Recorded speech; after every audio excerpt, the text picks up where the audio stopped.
Thank you for tuning in to the GSMC Basketball Podcast presented by the GSMC Sports Network. I am your host, Nelson, here on this Wednesday afternoon. And I'm sorry for being a little bit late because usually I start at 12:30.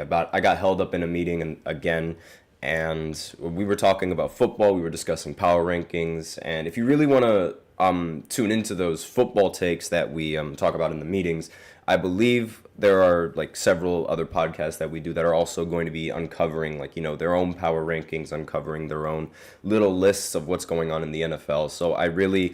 And college football as well. So I highly recommend tuning into those podcasts that we have on football, especially since the sport is in season. It's what makes America run. And of course, if you guys, it's really just one of the more popular sports here. So I highly recommend tuning into those podcast if you guys are interested in football. But since we are the basketball podcast, we're going to be talking about NBA basketball. And the first segment that we're going to cover is Karl-Anthony Towns. Again, we touched on the trade a couple of days ago, but it was later revealed that there was a third team involved in that trade as well that I did not cover in that segment. So I'm just going to touch up on that and explain the entirety of the trade details going into this trade. And then in the second segment, we're going to be covering the WNBA playoff games, just recapping exactly what went down in those games and the big story that I took away from these games and just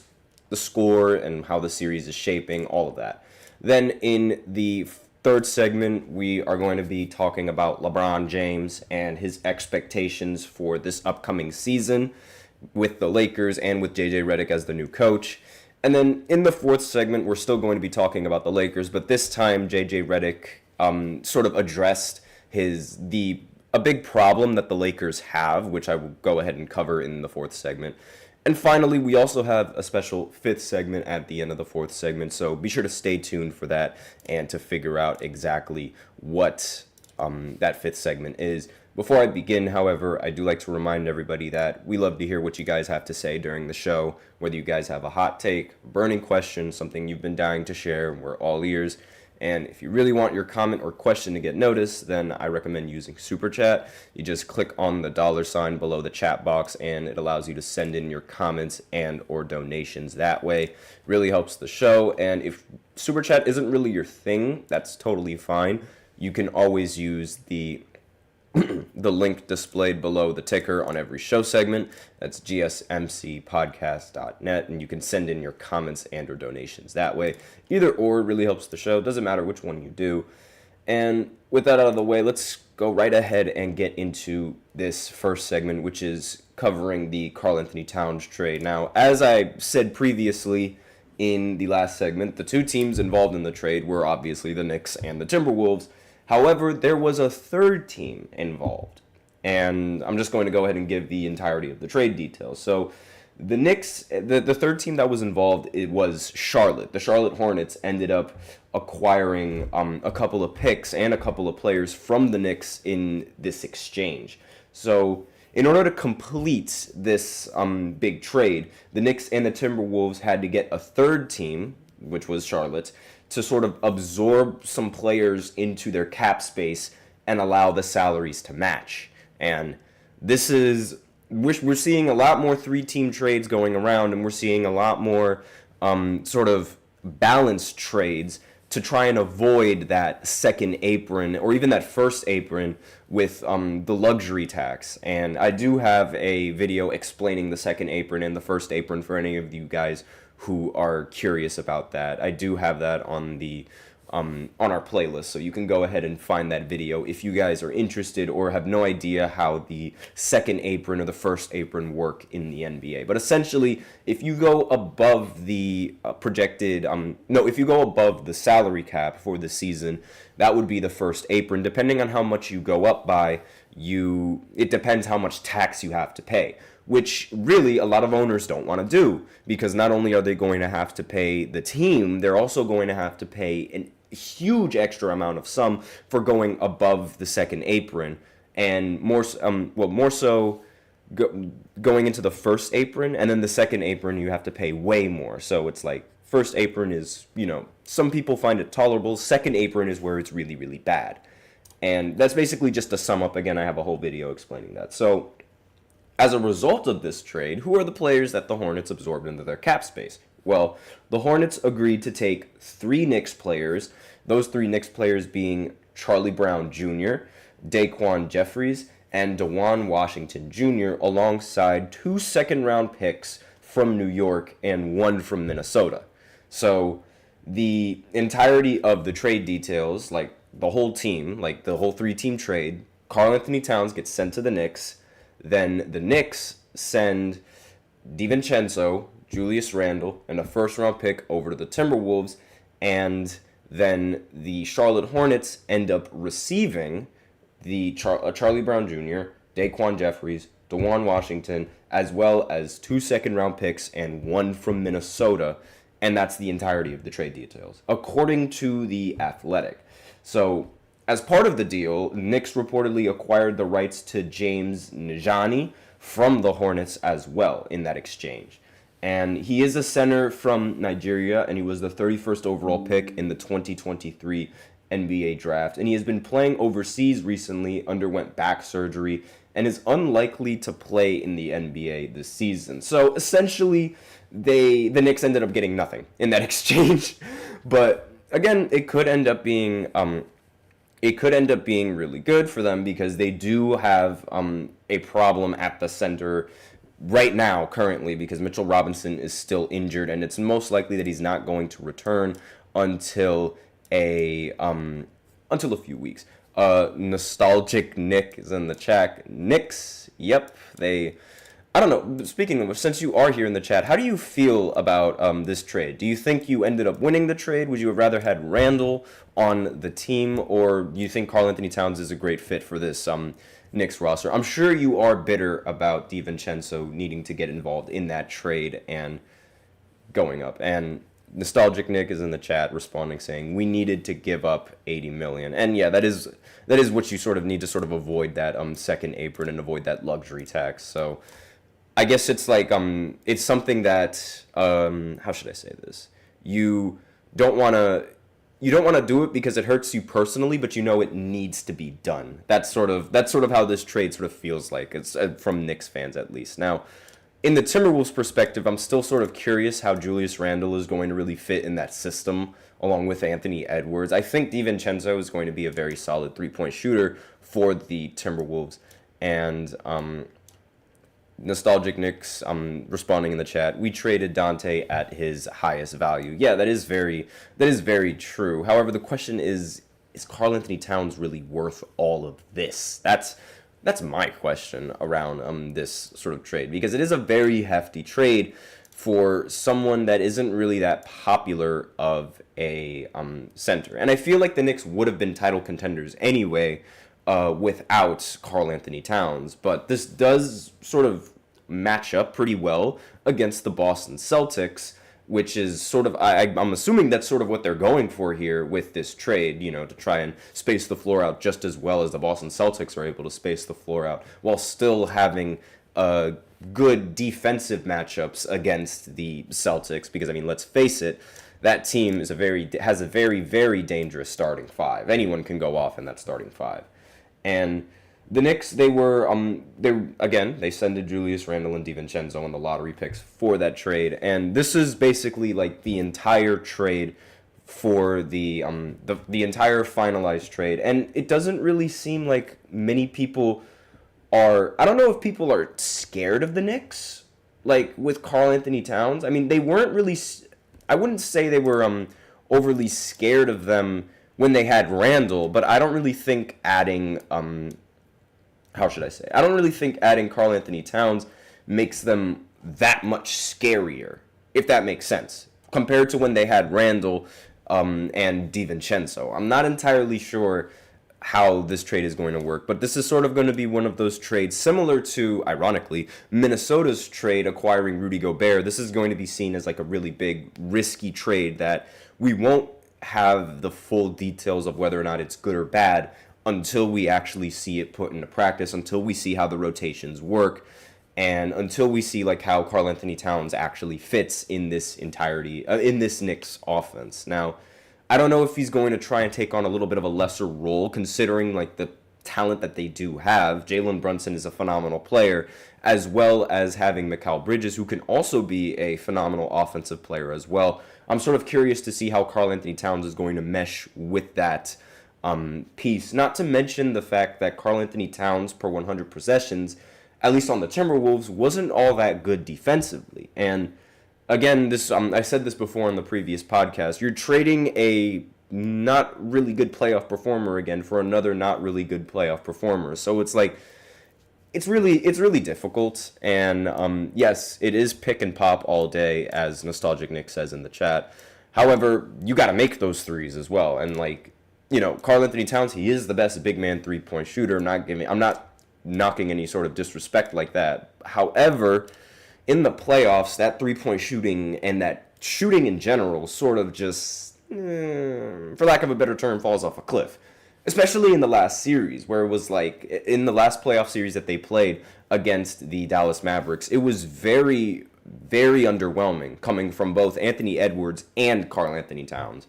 And a lot of that had to do with the efficiency that they displayed over on the court. So it's going to be very interesting to see how both of these two favor in their new situation. I do think, however, Julius Randle is probably going to play a lot better in the postseason than the Timberwolves, mainly because of how the media is compared to how the media is in New York. Like, all the attention that you're going to get in the Garden, that brings a lot of pressure. Compared to the pressure that you're going to get playing in Minnesota, not that much. You can make the argument now, however, because of Anthony Edwards and just how popular the Timberwolves have become. But I don't really think all the eyes are going to be on you in Minnesota nearly as much as all the eyes are going to be on you in New York. Like, that's just the mecca of basketball for a reason. So it could, again, I could be wrong. Could end up being good, could end up being bad. We'll see. But those are the full trade rumors. And that's all I have for this first segment. So now we're going to go ahead and go into the second segment, where I do a little bit of a recap of all the WNBA games, all the WNBA playoff games that went down yesterday. So I'll be right back after this short break. Be sure to stay tuned. I feel like I'm losing my mind. Is everybody in the world blind? Please, Lord, give me a sign, a sign. I feel like I'm losing my mind. Is everybody in the world blind? Please, Lord, give me a sign, a sign. I wanna be the greatest. Everybody on the fake shit. I look around and feel like everybody is the fakest. I make this every day and I'm impatient, hoping one day I blow up from the basement. Statement, the top is so vacant. I don't hear shit that I think is amazing. Waiting for my day when I'm playing sold out shows for 1,000 faces. Hey, give me that crown. Get in my way and to be put down. It ain't your place, all this my town. If I want that shit, then I'll get it right now. I'm losing it, the noose it fits. I'm losing shit, a stupid myth. You choose to live or choose to dip. You choose to fight or lose your grip and lose a gift. Oh, I feel like I'm losing my mind. Is everybody in the world blind? Please, Lord, give me a sign, a sign. I feel like I'm losing my mind. Is everybody in the world blind? And we are back with the second segment of the GSMC Basketball Podcast, presented by the GSMC Sports Network. And in this second segment, we are going to be covering or recapping all of the WNBA games that went down yesterday. So before I begin, I do like to remind everybody that we love to hear what you guys have to say during the show, whether you guys have a hot take, burning question, something that you've been dying to share. We're all ears. And if you really want your comment or question to get noticed, then I recommend using Super Chat. You can go ahead and click on the $ below the chat box, and you can send in your comments and or donations that way. And it's guaranteed to get featured on the show. If Super Chat isn't really your thing, that's totally fine. You could always use the link displayed below the ticker on every show segment, gsmcpodcast.net, and then you can go ahead and send in your comments and donations that way. Either or really helps the show and makes it much more interactive between myself and you guys. Once again, the link is gsmcpodcast.net. You can see it below the ticker right now. And without further ado, let's go right ahead and continue on with this segment, which is going to be about the WNBA games. So, again, with the WNBA, now that Caitlin Clark isn't really, competing or playing in these playoff games, a lot of the coverage has sort of fallen off. And a big part of that, I say this every single time, is that the games are on Sunday. These games should not be on Sunday. Yesterday was all right. Like yesterday having these games, yes, it was a great idea to have these games on a Tuesday when there was no NFL football or college football being played. And even still there was barely anybody that was covering all this because of the lack of Caitlin Clark. Despite that, however, this league is full of fantastic players, and it actually has a what's shaping up to be a rather competitive series between the Lynx and the Connecticut Sun. So I'll go ahead and I'll cover that game first, since right now this is the only series where there was actually an upset going into the in this series. It's the first series in the entire WNBA postseason where there was actually an upset. That happened in Game 1, but in Game 2, the Lynx, which are the higher seed, they're the second seed, and Connecticut is the third seed. They ended up winning at home, and now the series goes back over. Well, it doesn't go back, but the series goes to Connecticut in these next two games. And I do see your comment in the chat, Nostalgic Nick, but I'm going to finish covering this first before I address it. And so the Lynx, they ended up winning 77-70 at home. They really needed this win because if they ended up falling 2-0 in this series, then Connecticut has two home games directly after where they could close out the series. And again, the WNBA playoffs are a best of 5, not a best of 7, for those of you guys who are just tuning in and don't know how the WNBA playoffs work. In the second round, they're best of 5. And it would have been a really bad situation for the Lynx had they lost this game, but they ended up pulling through. It was a very huge upset that the Connecticut Suns ended up winning at home. Again, that hasn't happened yet in this postseason. And the Lynx, like on paper, if you look at the box scores, it didn't really seem like they had that good of a game. Not many people were in huge scoring sums, but then again, the same can be said about Connecticut and the Sun. It's really like a defensive battle between these two teams because both of these two teams are very, very good defensively, more so than they are offensively, which could shape up to be a very interesting finals matchup depending on who they play against. And again, as I mentioned before, there weren't all that many scorers. Like the leading scorer on the team was Courtney Williams for the Lynx that ended up scoring just 17 points in 28 minutes, which is very, very impressive to say the least.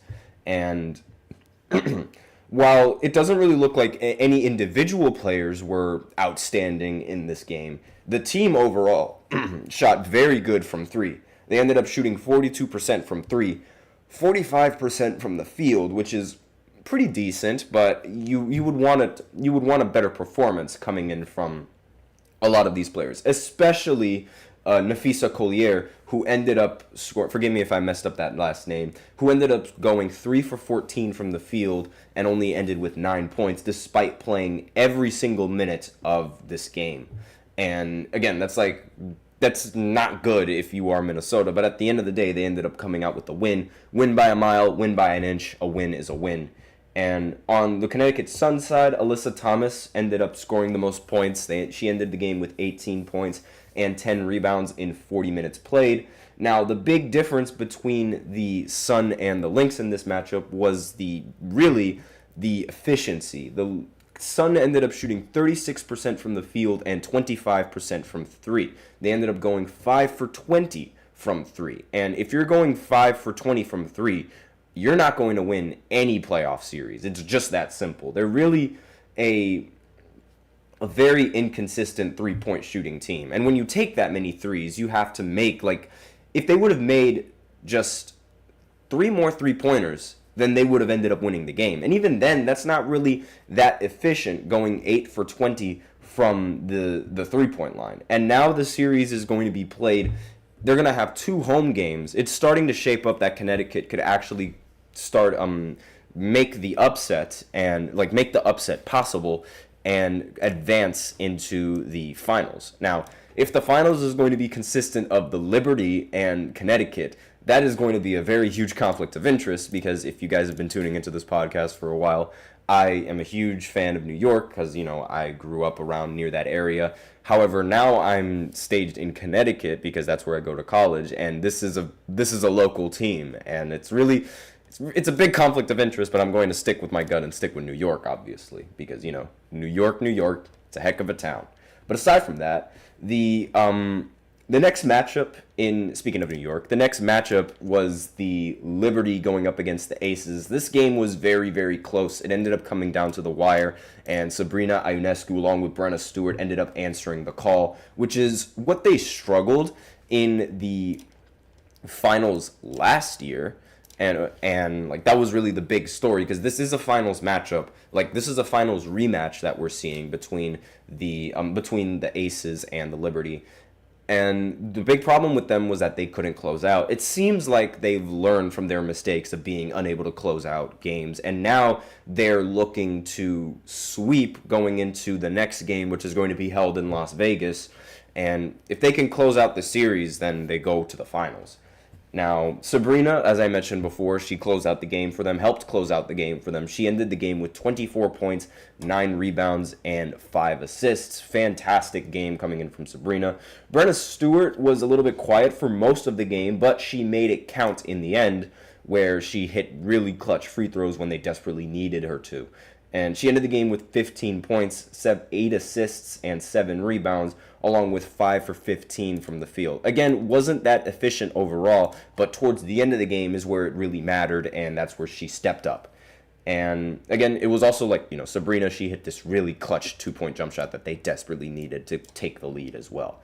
Now, the Aces, obviously A'ja Wilson, the best player in the WNBA, ended the game with 24 points, 7 rebounds, and Kelsey Plum, however you pronounce her name, forgive me if I botched it, was abysmal tonight. Last night, ended up going 2 for 9 from the field, and only ended with 6 points. You're not going to win the game when Kelsey's not playing that well. That's your second option, and you kind of need her to sort of step up her game if you expect to sort of make this series competitive again. And the efficiency overall, it was pretty decent coming in from the Aces. The Liberty were actually way more inefficient from 3 compared to the Aces, but they were still able to win, which tells you a lot about both sides of the team. Like, I mean, the Aces, they did have a chance to win. It's just they couldn't close out against the Liberty. I think the Liberty have way too many offensive pieces for this system. And that's a wrap up on this segment, just recapping all of these playoff games and addressing the comment from Nostalgic Nick, OKC versus the Knicks as the finals. That's who he has going into the NBA finals before the season starts. And honestly, I have no idea. I'm not really all that high on OKC, mainly because of their lack of experience in the postseason. I do know SGA did outplay Luka Doncic, but the rest of the team didn't really step up to help SGA. So I'm not entirely sure exactly whether or not they're going to make the finals. I don't really think they are, just because of the lack of experience that they have playing in the postseason. Again, this was their first postseason that they made, so obviously there's more to come. But still, like, I do need to see a much better showing from the rest of the team, aside from SGA, because SGA played phenomenally in the postseason. And as for the Knicks, again, not entirely sure how the Karl-Anthony Towns trade is going to mesh with this team, not to mention the fact that the Celtics are coming off of a championship already, and you could argue that the Celtics are more motivated to win now, given all of the offseason drama, Tatum being sat out in the Olympics, Jaylen Brown being snubbed in the Olympics, and like all of these other narratives that could push them to repeat again. It's a possibility. I'm not entirely sure. I don't think it's entirely set in stone, but we'll see as the season progresses. So we'll move on to the third segment after this short break, where I talk about LeBron James and his expectations for going into next season, because he did address some of them. So I'll be right back after this short break, so be sure to stay tuned. Looking for your daily fix of sports talk without having to pay for it?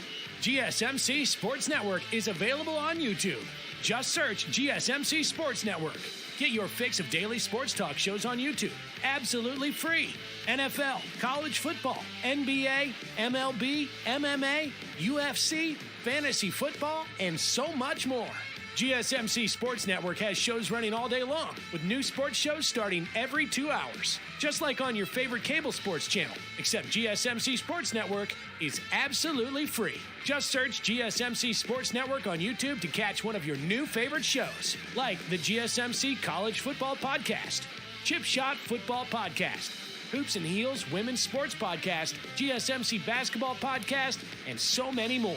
Check it out for yourself. GSMC Sports Network, now available on YouTube absolutely free. Search GSMC Sports Network on YouTube right now.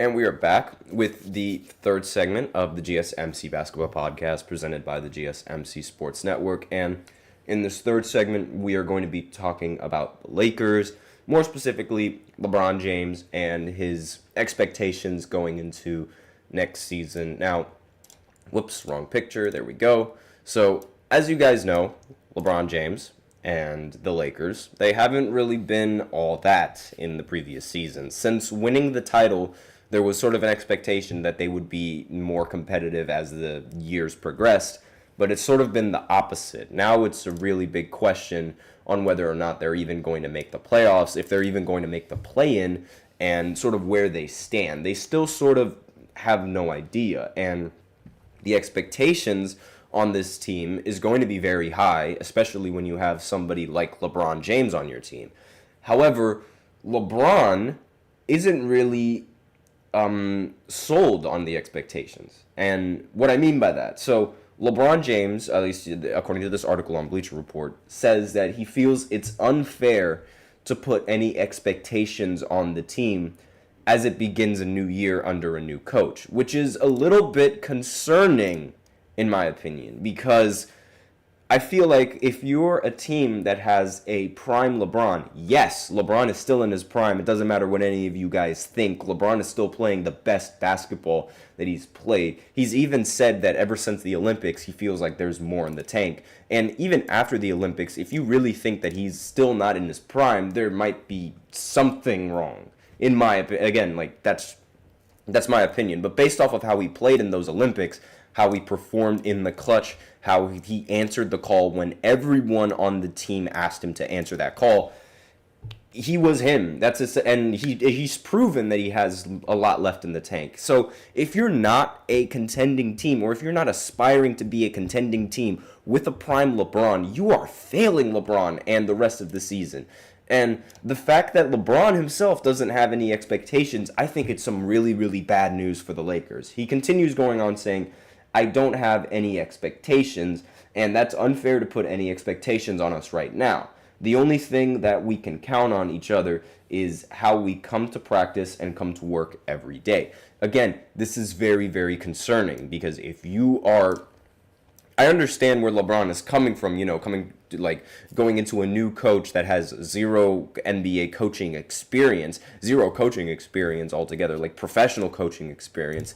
It's like putting expectations on a team with a new coach is ideally would make sense. Like low expectations, that would make sense. But you have a prime LeBron with a solid second option with Anthony Davis. I'm sorry, you have to be in like competing mode. You have to have like, you're going to be in the playoffs, you're going to compete, you're going to make the finals in your mentality. It makes sense that he didn't really say that given the previous seasons that they've had and the overall roster with the Lakers, but still, you have to find a way to make that work. I'm sorry to say this, but like it has to happen. When you have a prime LeBron, it has to happen. So I'm very, very concerned for this season with the Lakers. If these are LeBron's expectations, if he doesn't have any expectations for this season, how is he going to go into this season? I mean, obviously he's going to try to win every game, but still, like, what comes after that?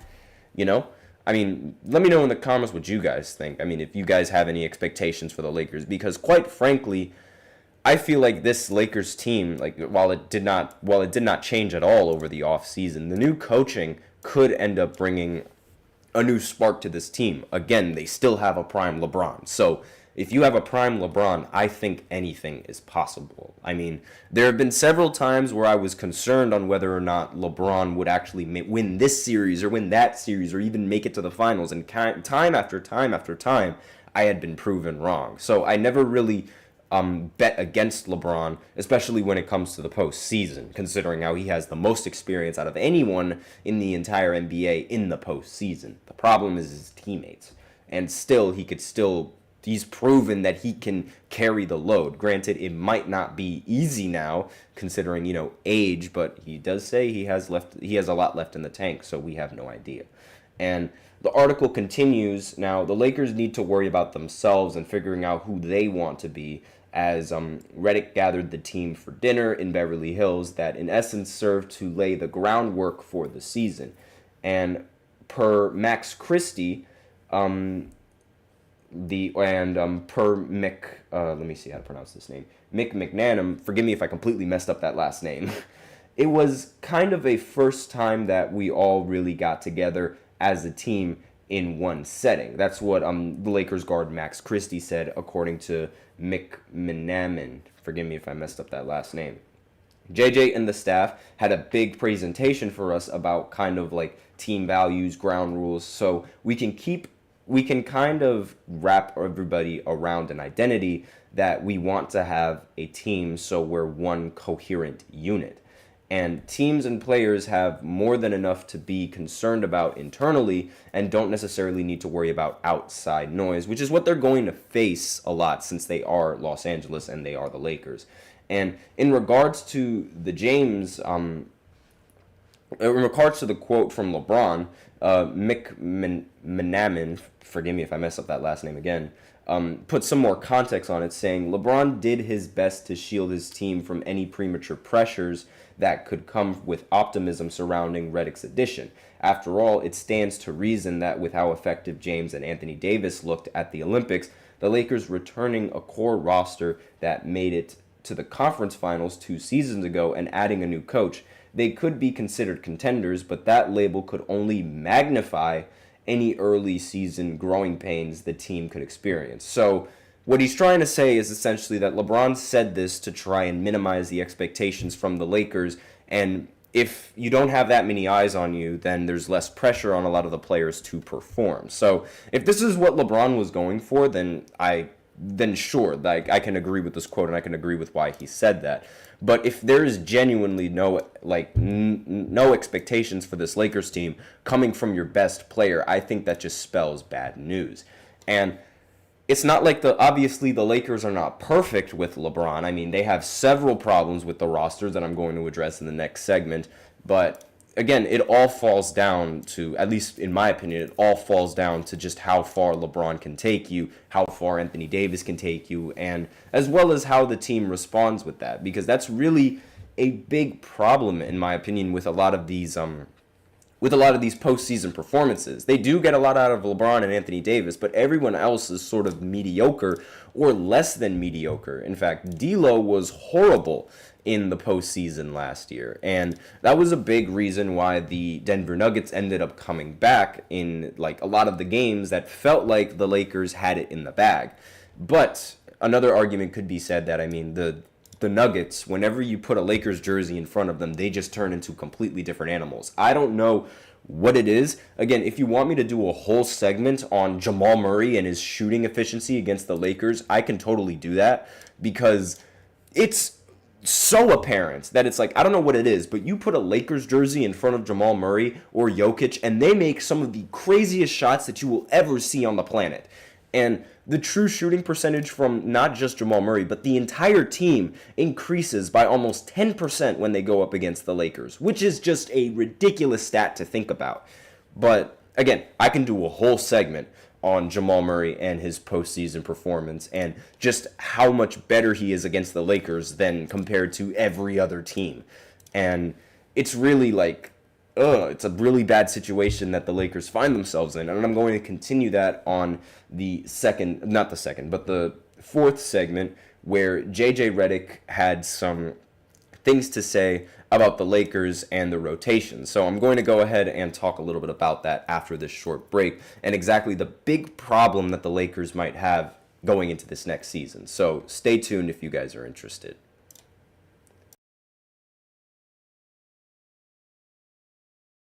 For the best and latest podcasts available anywhere, go to the podcast app on your cell phone and type in GSMC to access free content-rich podcasts on health and wellness, book reviews, sports, entertainment, relationships, social media, movies, technology, finance, and even weird news. Subscribe and download the GSMC Podcast Network's family of shows, available everywhere podcasts are found.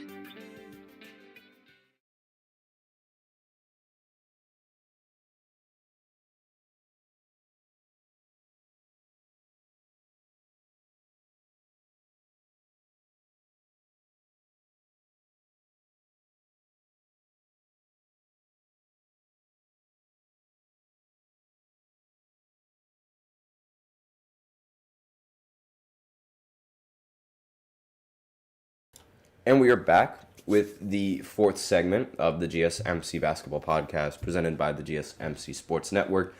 And in this fourth segment, we are going to continue talking about the Lakers and their expectations going into the next season. And we're going to start with a big problem that the Lakers have failed to address during this offseason. So, as you guys might know, the Lakers ended up losing twice to Denver in the postseason, and the biggest problem with that is the matchup against Jokic. Aside from Anthony Davis, there is no real depth at the center position for the Lakers, and they failed to address that in the offseason, where they were expected to get certain centers and certain players that should have made the team better, but they ultimately ended up choosing other teams to go towards. Now,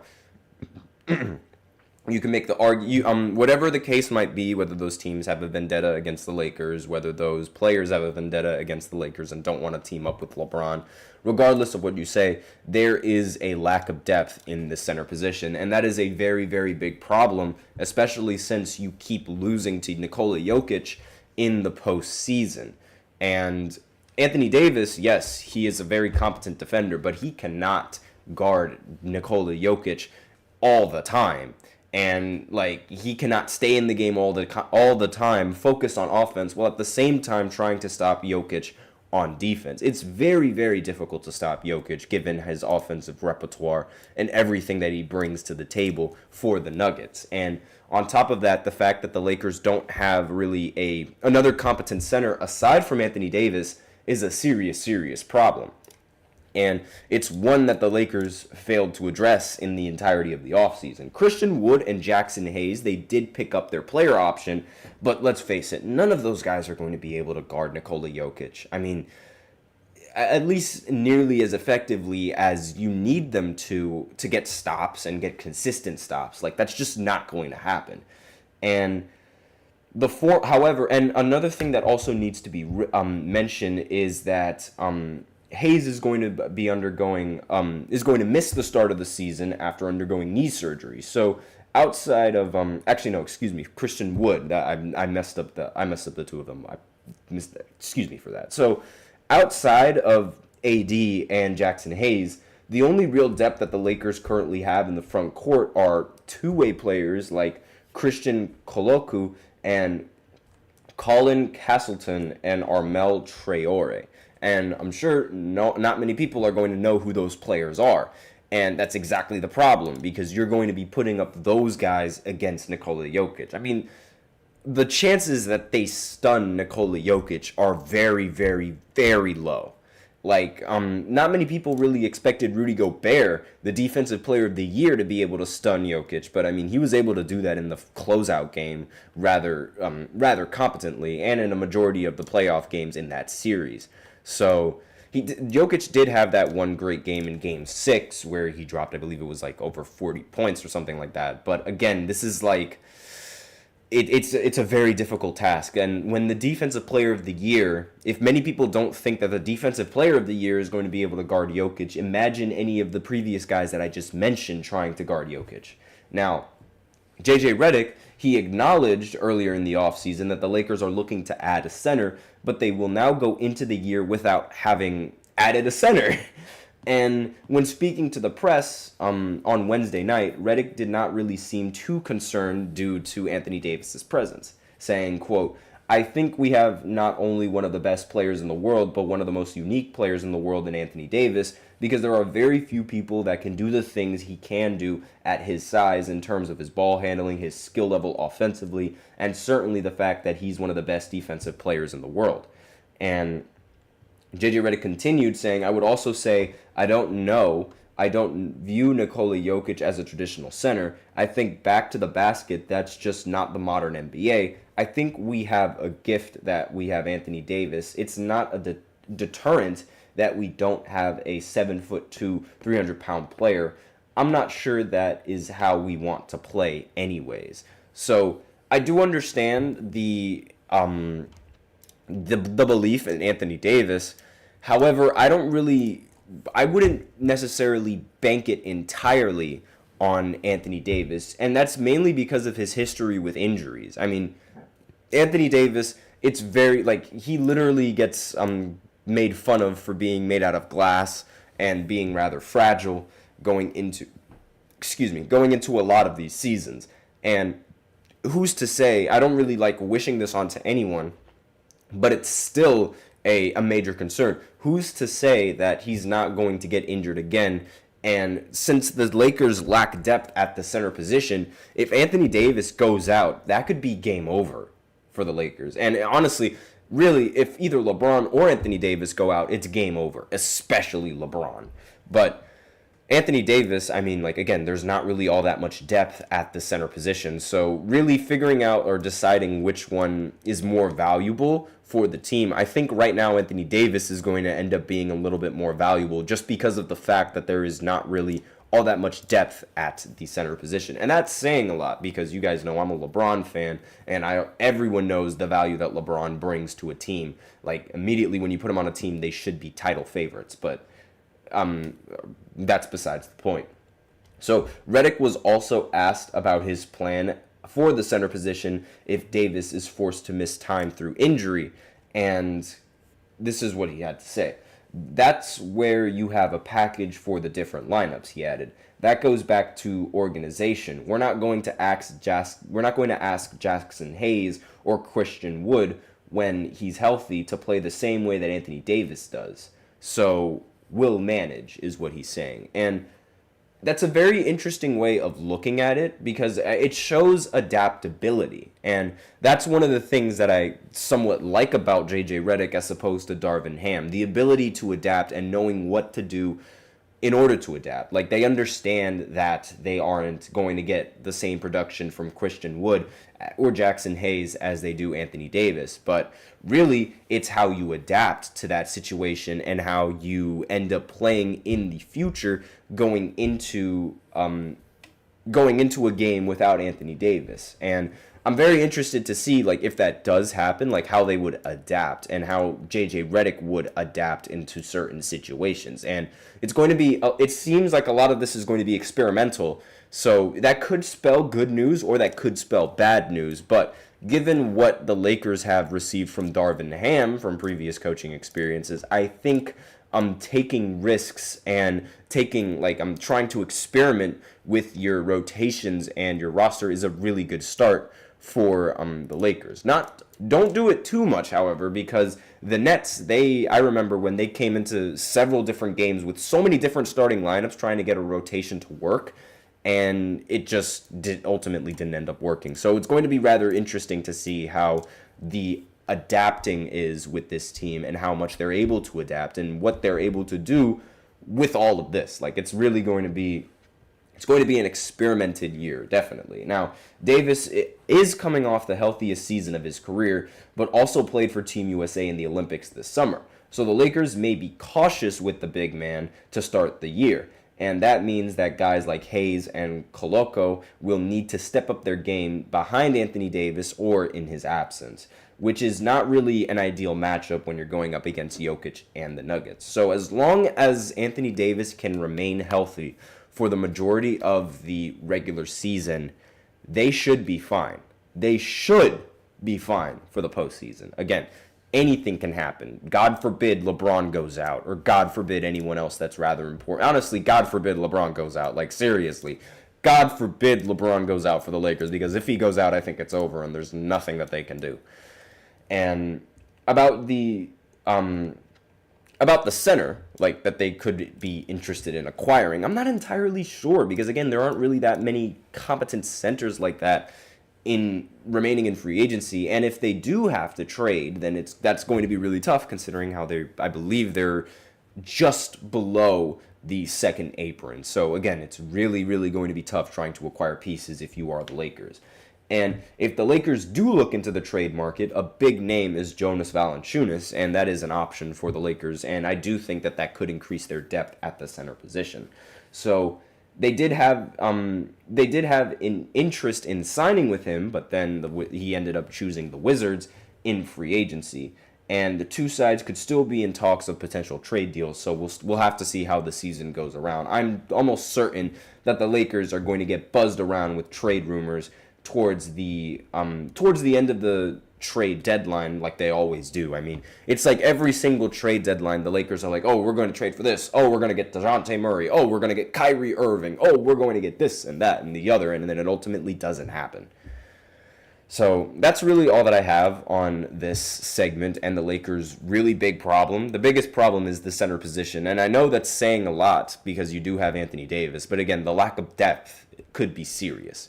So aside from that, that is it. That is all that I have for this fourth segment. So now we'll go ahead into the special fifth segment where I look at an article claiming that the Knicks are optimistic about Ben Simmons. And oh my gosh, if you guys have tuned into my podcast before, you already know how I feel about Ben Simmons. So we'll go right into it after this short break. Be sure to stay tuned.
And we are back with the fifth segment of the GSMC Basketball Podcast presented by the GSMC Sports Network. And in this fifth segment, I'm going to be talking about Ben Simmons and whether or not we should still believe that he has more left in the tank. Because there are a lot of people that think that, Ben Simmons is essentially done and that he shouldn't be in the NBA anymore. And then there's also the small margin of people that still have a little bit of faith in Ben Simmons and his game. So this segment is sort of going to be covering all of that stuff that's been going on with Ben Simmons, because now the Nets, they're trying to remain optimistic with Ben Simmons, and that could either spell good news or bad news. And in my opinion, I think it spells complete and utter bad news. However, there are other sources that claim that the reason why the Nets remain optimistic about Ben Simmons is to hopefully increase his trade value, because the contract that Ben Simmons is working with right now, he's standing at $40.33 million over the next season, which is a lot of money for someone who doesn't play on the court and doesn't play all that many games and has an injury history to back that up. And again, this is like, the Nets are stuck between a rock and a hard place, because they do want to rebuild, but they also want to be able to sort of increase, like, in order to rebuild, they have to sort of get rid of Ben Simmons and try to increase his trade value. And in order to do that, he actually has to play basketball, and he has to play it well. And I just wanted to address this quote that Ben Simmons said a few days ago, actually a day ago, from this CBS article. He said, quote, "I think people forget me as a player when I'm healthy. I can play basketball, and I'm pretty good, right?" I don't even know where to begin with that quote. Sure, you can play basketball, but do you play basketball? No. You've been sitting out for a majority of these seasons. Can you play basketball? That's also a question in of itself, because like, not many people are even sure that Ben Simmons can reach the same level that he had in his rookie year, which should have been his worst year, but ends up being his best year. And the Knicks, they continue remaining optimistic. There are several articles that are saying they're optimistically delusional. Literally, delusional is in quotes over here. That's the article, not me. And again, he recently underwent surgery with no setbacks in his recovery. He's getting encouraged from the organization. And under this optimism does lie the strategy of trying to increase his trade value. But again, that huge contract that he's going to be, and all that money that he's going to be making, it would take a lot for somebody to end up trading for him and expecting some sort of value from him in that contract. Like, that contract is really, really messing up the trades for Ben Simmons. Like, it's really, really messing that up, because you could easily go over into the second apron or into the first apron if you trade for Ben Simmons, depending on like how the trade details work. And again, this is like, I don't even know where to like begin with this, because I don't think the Nets should be optimistic about him whatsoever, and I don't think anybody else should be optimistic about him. Ben Simmons has already shown the player that he is, and he's a player that cracks under the pressure. He's a player that cannot handle scrutiny. He's someone who refuses to shoot the basketball despite teams knowing that he doesn't want to shoot the basketball. It's just like there's a lack of improvement as a player there. And in a league where players are constantly improving and constantly trying to make more money, how can you be all right with just being all right? Does that make, if that makes any sense? Like, that just, and even then you can make the argument that Ben Simmons isn't all right, because he has his problems in of itself already on the offensive side of the ball.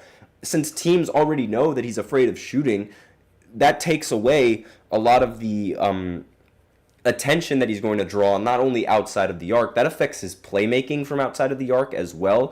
And on top of that, when teams know that he's just going to take a layup, then you can easily play back. And teams that have a solid rim protector to guard Ben Simmons are going to have a field day against him. Again, if Ben Simmons is near a fraction of the piece that he was when he was on Philly, you can make that argument. But he's just not. Like, he just hasn't shown any improvement. I don't think there should be any sort of optimism when going into Ben Simmons whatsoever.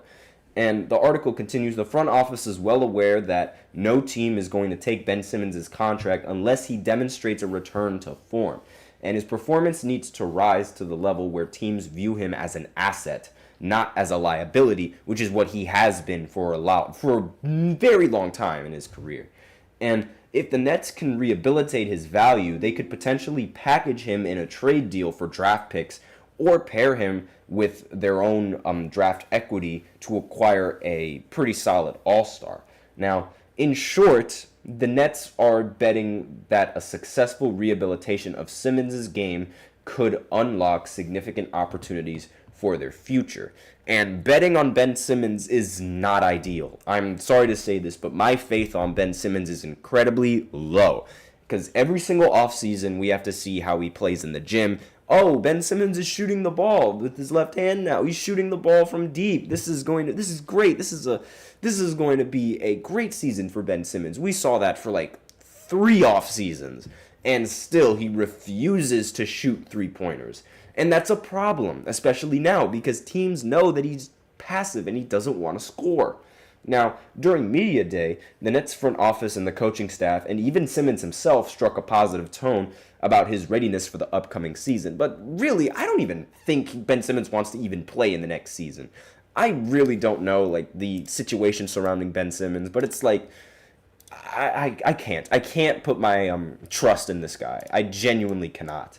And while there is a bunch of positivity, I think the only reason why there is positivity is because that's what Ben Simmons needs. And we saw how he reacted and we saw how he responded to all the criticism with Philly. He did not, when a player gets criticized by their home team, the way good players, in my opinion at least, good players, what they would do is they would get so much better and like the next season and use that as inspiration to try and be better and to sort of prove people wrong. But Ben Simmons did the exact opposite. He just laid down there and just didn't do anything. And when that just told me everything that I need about to know about Ben Simmons. When he's faced with adversity, he's not going to try and overcome it. And do you really want that as a player? Someone who's do you really want a player who's not going to try and overcome adversity regardless of how tough it is, regardless of how bad the criticism is? Do you really want that as a player that's making $44 million in a year? I don't think so. And I think teams already realize that, and I understand that the contract is an issue, but even then, I wouldn't even give him a minimum contract if that's his attitude to the game.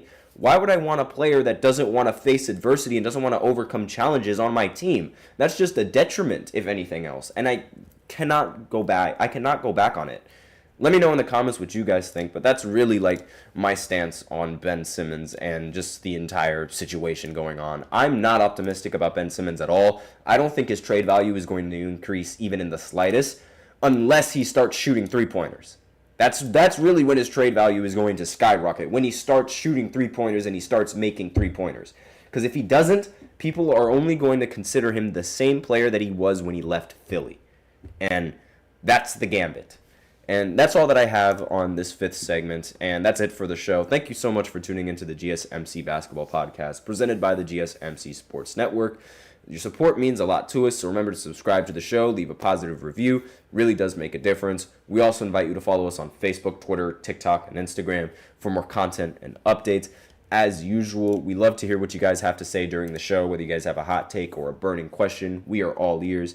And if you really want your comment or question to get noticed, then I recommend using Super Chat. Just click on the $ below the chat box, and you can send in your comments and or donations that way. And if Super Chat isn't really your thing, then that's totally fine. You can always use the link displayed below the ticker on every show segment, gsmcpodcast.net. Send in your comments and or donations that way. Either or really helps the show, makes it much more interactive between myself and you guys. And that is all that I have today on this 5th segment. Thank you so much for tuning in. I am your host, Nelson, and as always, take care.